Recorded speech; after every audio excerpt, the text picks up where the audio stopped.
તે સંગાથે પણ આપતકાળ વિના એકાંત સ્થળને વિશે ન રહેવું અને પોતાની સ્ત્રીનું દાન કોઈને ન કરવું.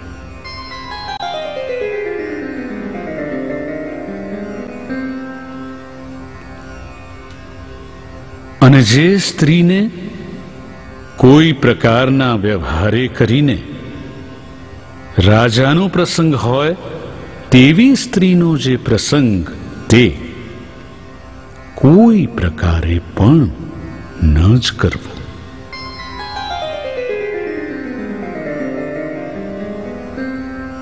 અને તે ગૃહસ્થાશ્રમી તેમણે પોતાને ઘેર આવ્યો એવો જે અતિથિ તેને પોતાના સામર્થ્ય પ્રમાણે અન્નાદિકે કરીને પૂજવો.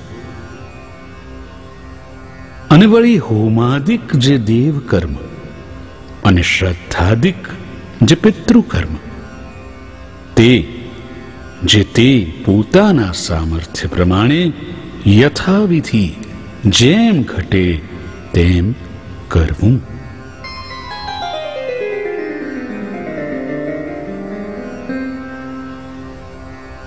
અને અમારા આશ્રિત જે ગૃહસ્થ તેમણે માતા પિતા અને ગુરુ તથા રોગાતુર એવા જે કોઈ મનુષ્ય તેમની જે સેવા